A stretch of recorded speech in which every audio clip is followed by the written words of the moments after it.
Have you ever wondered why some of your golf swings feel incredibly solid and then the very next swing it feels like you've completely lost it?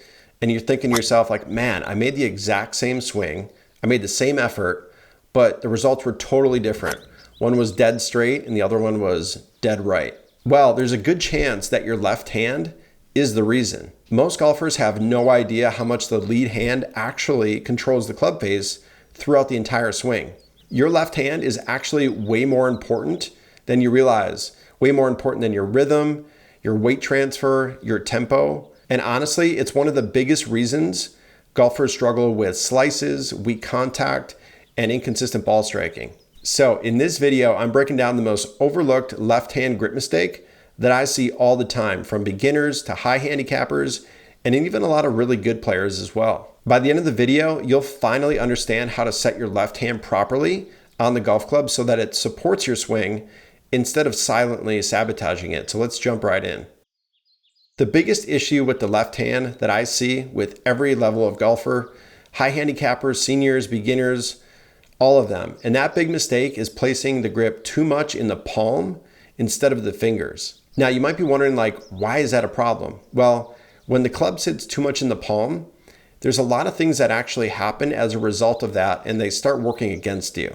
Like the wrist locks up, you lose proper hinge, and the club face becomes harder to control. That's many times the root cause of some of your weak fades, your inconsistent contact, and shots that just feel flippy, and really that frustrating feeling like you have to manipulate the club just to square it through impact. If you know what I'm talking about, comment below. We've all been there.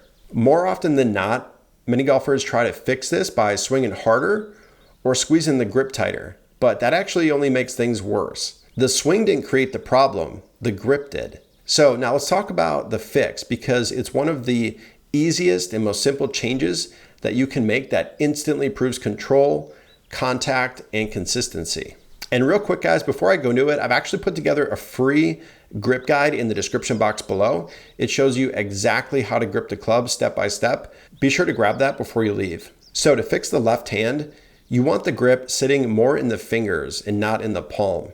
The club should run diagonally across your fingers, like you're seeing in the video, from the base of your pinky toward the middle of your index finger. And when you do this correctly, your lead wrist stays athletic and the club face squares naturally without you having to force it. From the point of view at address, you should see 2 to 3 knuckles on your lead hand. That's a great checkpoint that your hand is positioned on top of the club and not wrapped underneath it. Now, one thing that you have to understand is that grip pressure here is really important.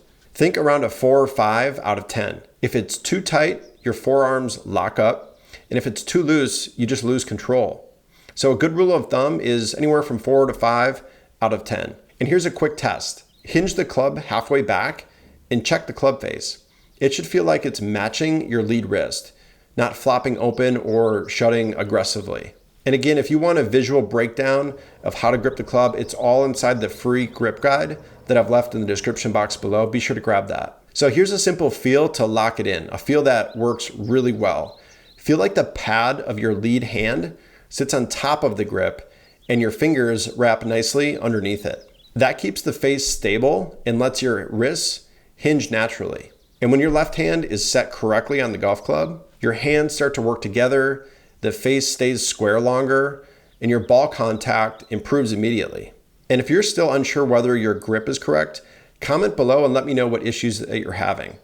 I read all the comments and I use your feedback to help me plan my next video. So these small grip changes can create huge improvements in consistency, distance, and confidence without changing your swing. And by the way, if you want a structured step-by-step program to help you lower scores and improve consistency, I'll leave a link to my online golf academy in the description box below. So now that you understand how the left hand should work on the grip, you might be wondering, like, what should my right hand be doing on the grip? Well, I've actually made a video on that exact topic already. I'll cue it up for you here next. We'll see you in the next video, and thanks for watching.